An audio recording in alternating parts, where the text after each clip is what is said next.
자, 이번엔 데이터 펌프 임포트를 통해서 앞서 받았던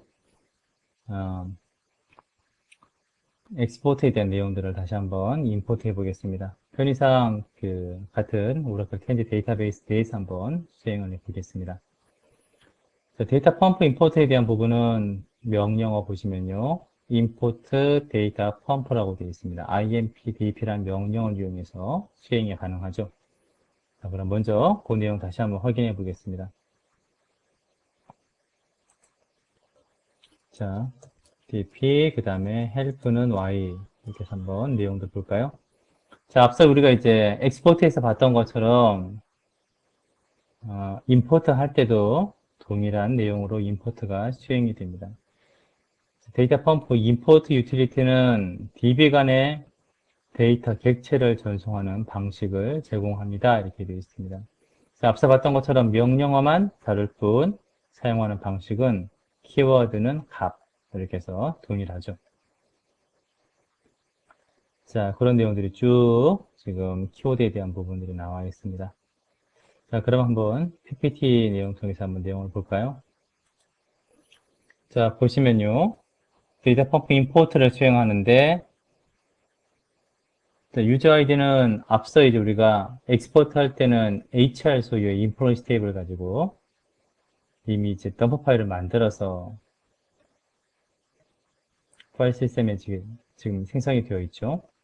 다시 한번 이제 해당하는 유저 아이디로 로그인을 합니다. 따라서 이제 엑스포트의 대상이 되는 DB와 임포트의 대상이 되는 DB에 HR이라고 하는 동일 사용자가 있어야 한다는 거죠. 그 다음에 테이블스에 대한 부분 지정이 되어 있습니다. 인플로이스 테이블로 지금 지정이 되어 있죠. 그 다음에 컨텐트라고 하는 부분이 있습니다. 이 부분이 있는 거 한번 볼까요?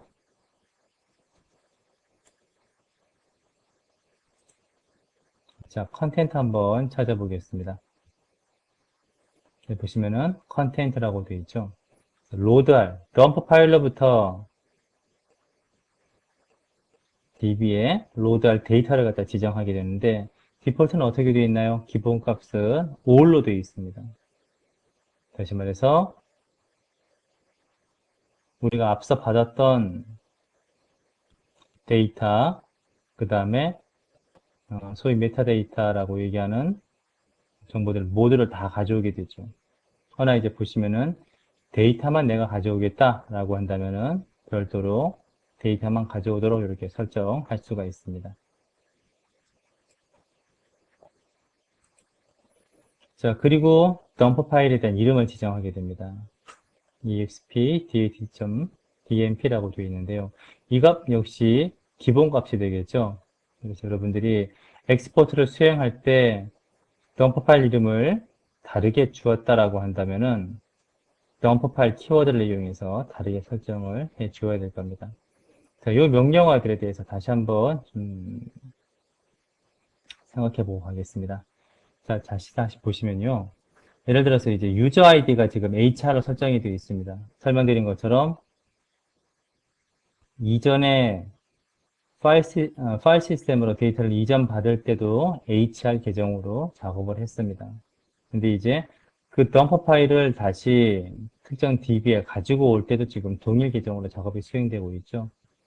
책 뒷부분에는 계정이 다른 경우에도 수행할 수 있는 방법에 대해서 설명이 되어 있습니다. 참고해서 한번 보시기 바랍니다. 우리가 이제 동일 계정으로 할 수도 있지만은, HR 소유의 인플로이스 테이블을 예를 들어서 다른 사용자 소유의, 스카 소유의 인플로이스 테이블로 임포트하고 싶어요. 그런 경우도 역시 방법을 지원하고 있습니다. 그 다음 테이블스인데 앞에서 설명드린 바와 같이 HR 사용자 소유의 인플로이스 테이블 말고도 뭐예요? 키워드 보시면 S가 되어 있습니다. 여러 개의 테이블들을 엑스포트 할 수 있습니다. 그 중에서 임포트 할 때 내가 특정 테이블만 임포트 하겠다. 가능하죠. 그래서 원하는 테이블에 대한 것만 인플로이 테이블스란 키워드 뒤에 값으로 설정을 할 수가 있습니다. 그 다음 덤프 파일은 일반적으로 이제 이름을 갖다가 부여하지 않는데 예를 들어서 부여하지 않는다라고 한다면은 지금 사용하는 동일 디렉토리에 디폴트로 설정된 이름이 이와 같죠. 따라서 여러분들이 엑스포트 작업을 여러 번 하게 되면은 어떻게 되나요? 이 dump라는 파일 이름이 동일하기 때문에 과거에 엑스포트 수행했던 내용들은 어떻게 됩니까? 잃어버리게 되는 거죠. 왜냐하면 동일 이름으로 해서 가장 최근에 실행했던 이름들이 만들어지기 때문에 그렇습니다. 그래서 엑스포트 작업이 여러 번 수행되는 경우에는 dump 파일 키워드 이용해서 dump, 그러니까 엑스포트를 받는 내용에 맞는 그런 dump 파일 이름을 갖다 만들어주는 것이 필요합니다. 자, 그럼 이런 시나리오 가지고서 한번 수행을 해 보겠습니다. 자, 먼저 이렇게 수행하기 위해서는 어떻게 돼야 되나요?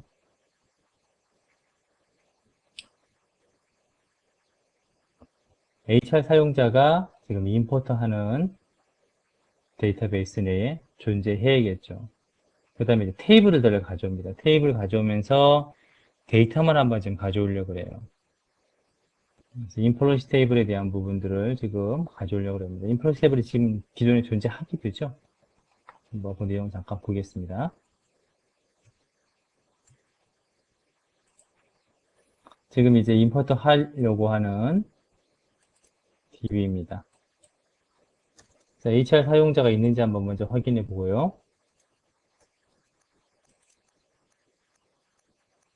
자, HR 사용자 지금 존재하게 되죠. 그 다음에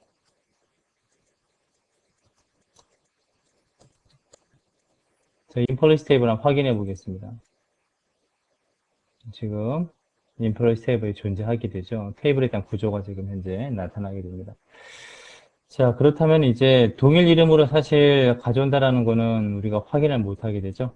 그래서 한번 이 테이블 이름에 대한 부분들을 한번 조정해 보겠습니다.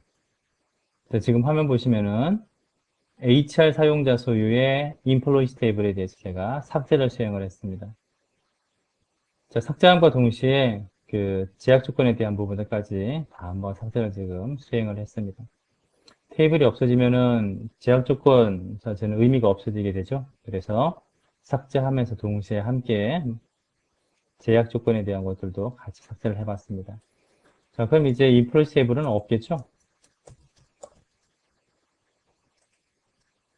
자, 객체는 존재하지 않습니다. 이렇게 되어 있습니다. 자, 이런 경우 대비해서 한번 직접 데이터를 한번 임포트해서 받아 보겠습니다. 자, 데이터 펌프 임포터 보시면요. 자, 명령을 좀 수행하게 되죠. 컨텐츠에 대한 부분들은 데이터만 받아올 수 있지만은 전체적으로 다 한번 받아와 보겠습니다. 자, 그럼 내용은 아주 간단해지겠죠.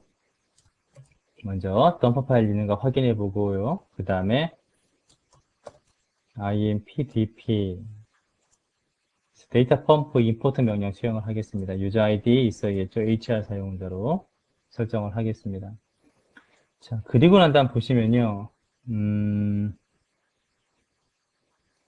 임포트를 수행하는데 테이블은 지금 인플루언스 테이블 하나만 존재합니다. 따라서 사실 테이블스에 어떤 값을 명시하는 것도 의미는 없죠. 그 다음 컨텐츠는 데이터만 받아오겠다라고 했습니다. 그러나 제약 조건에 대한 정보를 다 한번 받아와 본다라고 한다면은 이것도 키워드에서 값을 명시할 필요는 없겠죠. 덤퍼 파일에 대한 부분들은 우리가 기본으로 지금 exp, datg, dat 덤퍼 파일이 지금 만들어져 있습니다. 따라서 이렇게 한번 만들어 보죠. 자, 그러면은 HR 사용자 소유의 덤퍼 파일에 있는 모든 테이블, 여기서는 인플루언스 테이블 하나만 존재하게 되고, 그 인플루언스 테이블에 있는 제약 조건, 인덱스, 통계 정보, 데이터 모든 걸 한번 가져올 수 있을 겁니다. 선별적으로 가져오길 원한다라고 한다면 컨텐트란 키워드를 사용하면 되겠죠. 자, 암호 입력을 해서 한번 임포트를 수행해 볼까요?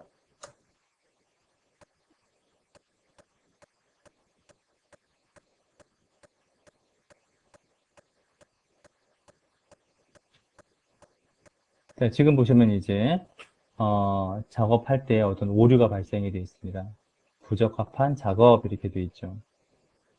디렉토리 이름이 부적합합니다. 이렇게 되어 있습니다. 원인이 뭔가 한번 살펴봐야겠죠. 자, 제가 판단하기에는 지금 로그 파일을 찾지 못하고 디렉토리 이름이 부적합하다라고 봤을 때는 덤프 파일의 내용을 갖다가 우리가 어디에 있는지 디렉토리 키워드를 이용해서 지정을 해줄 필요가 있습니다. 그 부분이 지금 없다고 보여지네요. 다시 한번 지정하고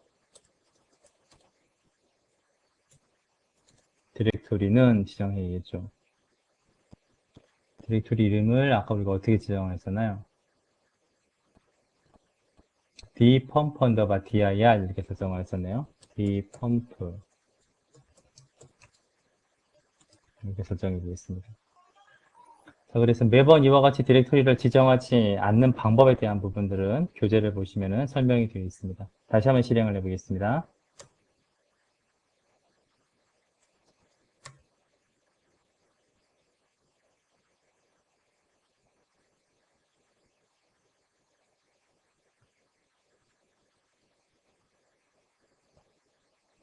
자, 이제 지정한 디렉토리에 접근을 해서 덤프 파일로부터 정보를 읽어서 지금 실행이 되고 있습니다.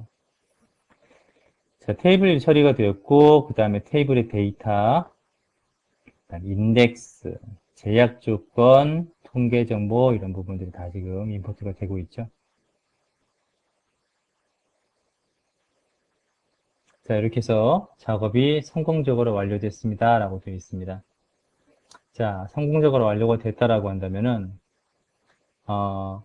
엑스포트를 받은 시점에 인플로이스 테이블에 대한 107건의 그 시점에 인플로이스 테이블에 대한 내용들을 실제로 이제 현재 지금 운영 중인 DB에다가 가져올 수 있었다는 내용이 되겠죠.